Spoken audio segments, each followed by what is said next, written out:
Crawford here, psychologist, speaker, author of 8 books, host of 2 PBS specials. Here again to bring you another tip on how to help you create the life you want. Specifically, how to use my life from the top of the mind philosophy to bring more clarity, confidence, creativity into everything you do. Today I wanted to talk about the concept of perfectionism, and especially a concept called the addictive nature of perfectionism.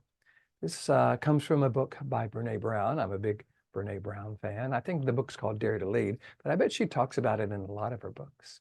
She talks about how perfectionism can be addictive because when we make a mistake or kind of fail to achieve some goal, which of course we will, it's like we'll never be perfect. What the brain does is think, well, you just haven't been perfect enough. And it drives us back into that need to be perfect.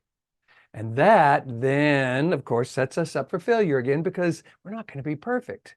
You know, one of the things I talk about in my seminars is the fact that mistakes are the human condition. You know, unless we're going to ascend anytime this afternoon, we're going to make a mistake. So perfectionism as a goal is not a very good idea. Number one, we won't reach it. And number two, when we don't reach it, the brain thinks we just haven't been perfect enough and sets us right back into that addictive cycle. I love how Brené Brown talks about the difference between perfectionism as an outcome and healthy striving as a process. We can't always, influence or determine the outcome. We can, however, influence the process. What are the qualities or characteristics I'm bringing to the process? Is it about healthy striving? And when I make a mistake, what do I do about it? Do I beat myself up and think I'm just not perfect enough? Or do I ask a question, okay, knowing what I know now, how would I do that differently in the future? See, anytime we make a mistake, there's learning we have from it. If we'll just take that, get really clear what we would do differently in the future, project that into the future, imagine doing that, now we can feel good about the learning and what we're going to do versus bad about the mistake. I'm betting that you wouldn't expect people around you, the people you love, to be perfect. Number one, we know it's not possible. And number two, we know it kind of drives them into this fear-based part of the brain. Those of you who follow my life from the top of the mind philosophy, we got the brainstem, we got the limbic system, we got the neocortex. I call it the lower brain, middle brain, and top of the mind. That's where the top of the mind philosophy comes from. It's this middle brain that is kind of the problem because it has a negative bias. It has kept us alive as a species by keeping us worried or anxious. And so now when we make a mistake or fail to reach some goal, the middle brain says, whoa, that's not good. You should be really worried or anxious about that. You need to be more perfect, and drives us into that lower brain where fear or anxiety or shame is what's driving how we are. And we really can't reach our best by being driven by fear or anxiety or shame. Now, it's not that we can't be somewhat successful. And that also creates a story about the addictive nature of perfectionism.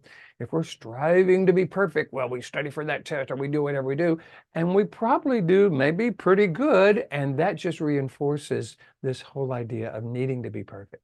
But again, healthy striving, or really striving for excellence versus perfection. Because the cool thing about excellence is when we reach excellence, if we want to raise the bar, we can become more excellent. If we ever reach perfection, there's just nowhere to go.